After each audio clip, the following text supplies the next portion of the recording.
Hello, this is the section 6-7 lesson. For this lesson you will need your calculator. Now in section 7.4 we saw this formula for a confidence interval estimate for mu. Remember the idea there was that we wanted to estimate a population mean. And so we did that by going out getting data from a sample, calculate a sample mean x bar and a sample standard deviation s. And then we plug those numbers into our formula to get our margin of error. And then once we got the margin of error, we use that to calculate a confidence interval for mu. Confidence interval was a range of possible values for mu. Now to use this formula, we had these two requirements that had to be met. First of all, the sample must be a random sample. That's always a requirement. Second, either the sample is from a normally distributed population or n is greater than 30. Now n is the sample size. The sample size is easy to determine. It's just the number of data values you have. But if our sample size is less than 30, then we need the population to be normally distributed in order to meet this second requirement. In this section we're going to talk about how do we determine if the population is normally distributed. And then in the next section we're going to talk about why is it important that these requirements are met. So let's illustrate this with an example. Let's suppose a large company is accused of age discrimination in awarding promotions. And maybe as part of their research, they want to know the mean age of applicants denied promotion. Well, in order to know that number exactly, they would have to go out and determine the age of every single person that was denied promotion and calculate the population mean. That'd be very difficult, if not impossible, to do, because that would mean getting the ages of possibly hundreds or thousands of people. That's very difficult.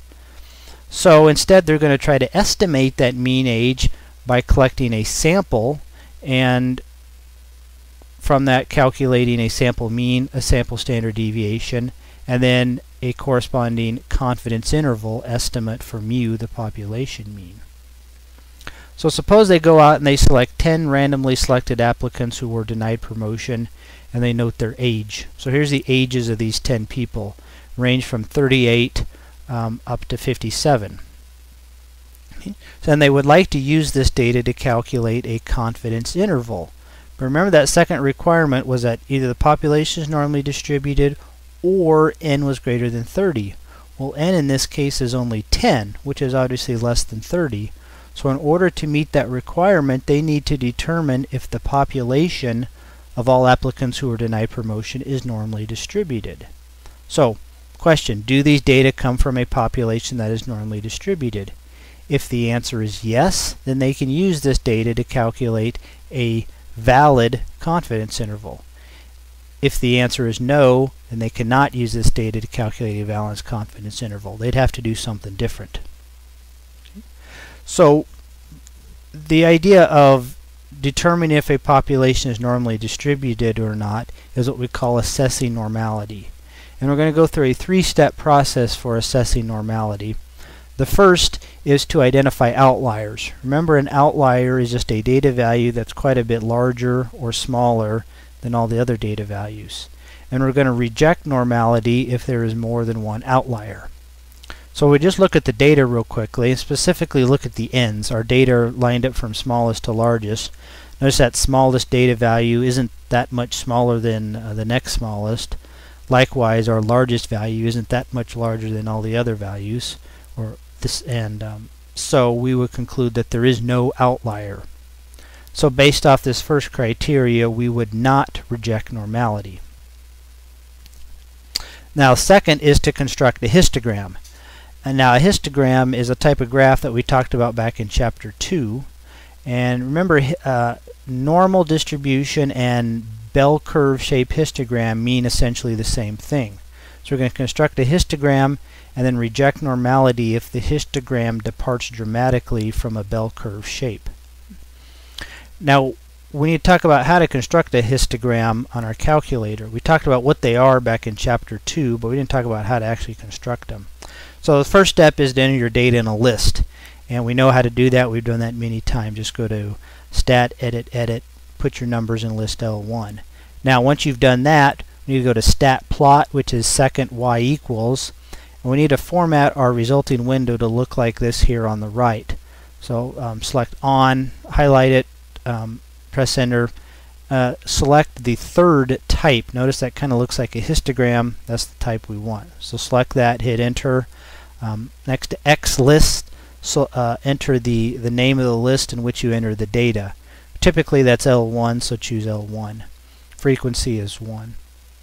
Now once your window looks like that, press zoom and then scroll down to option 9, zoom stat, and you should get a window that looks like this. So here's a histogram of our data. Notice that that histogram does kind of look like a bell curve. It's not a perfect bell curve, but remember the criteria says reject normality if it departs dramatically from a bell curve shape. This does not depart dramatically from a bell curve shape, so we would not reject normality based off the second criteria. Now the third criteria is we're going to construct a different type of graph that's called a normal quantile plot. So again, the first thing is enter your data in a list, which we've already done. Select stat plot. Now we don't want a histogram, we want the last type of graph here. So select that last type, hit enter. The data list is L1 or whatever list in which you enter the data. The data axis, choose X. Choose that first one. And then when you're all done, hit zoom, option 9 for zoom stat. And this will give you a graph that looks like this on the right.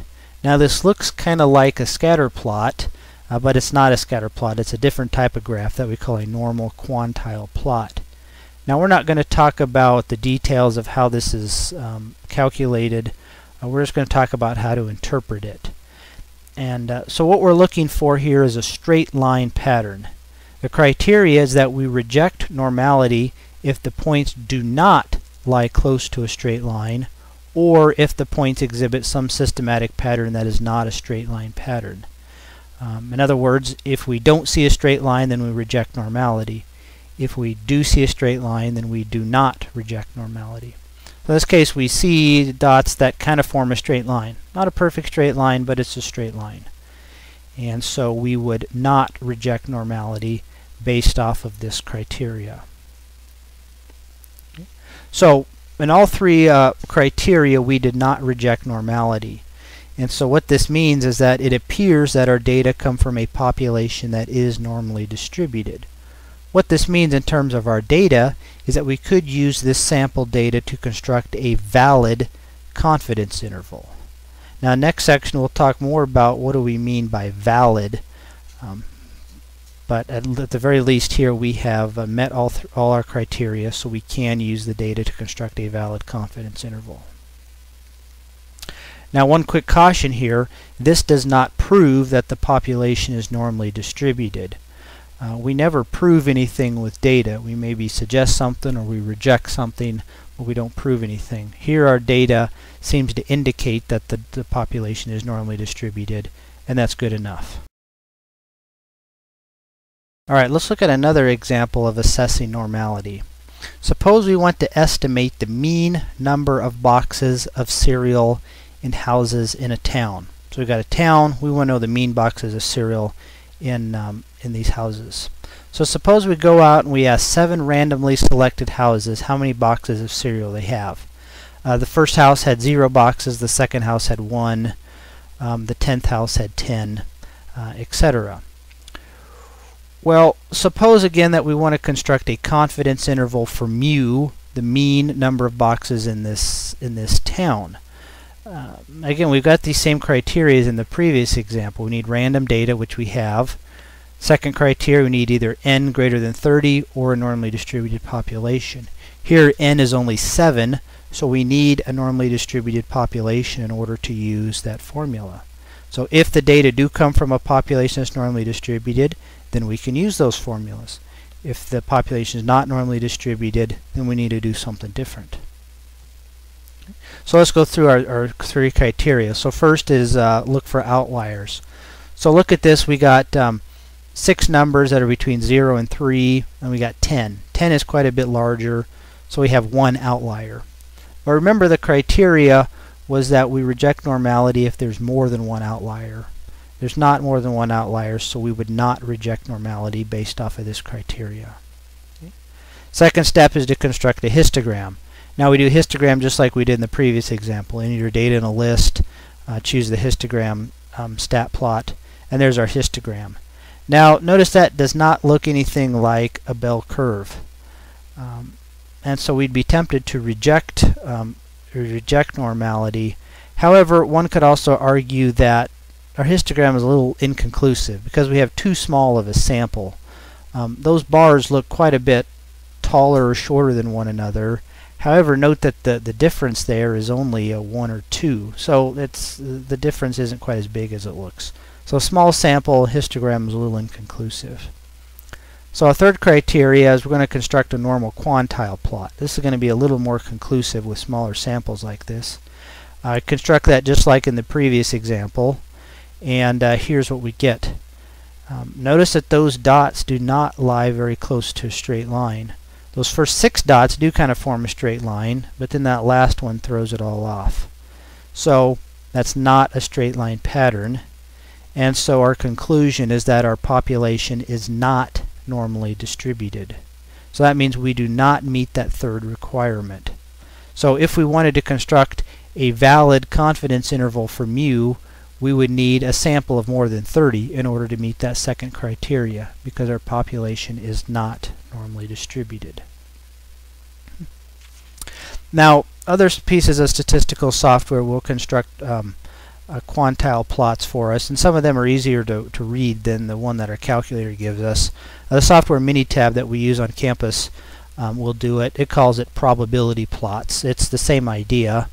The one there on the left is the quantile plot of the ages, and notice the one thing that this does for us is it draws us a straight line, and we see that those dots do lie very close to that straight line, and there's no real pattern there, and so that's an indication that the population is normally distributed. Now the one on the right is the quantile plot of those boxes of cereal. Notice it looks very similar to the one on the calculator, but we see the straight line, and we see even better here in this one that those dots do not lie very close to a straight line. Here's another quantile plot that's done by a different piece of software that exhibits a pattern that is not a straight line pattern. There you see the straight line. Those dots do lie close to the straight line. However, notice there's a pattern. They kind of weave around the line.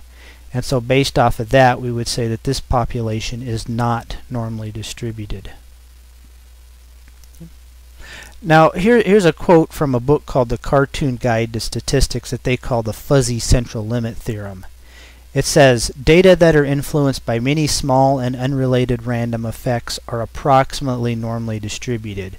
This explains why the normal is everywhere. Stock market fluctuations, student weights, yearly temperature averages, SAT scores, all are the result of many different effects.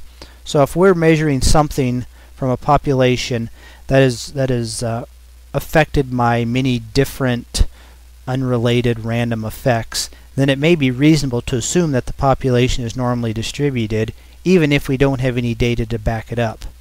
That's what we call the fuzzy central limit theorem. That's it for section 7.6. The homework is at Course Compass.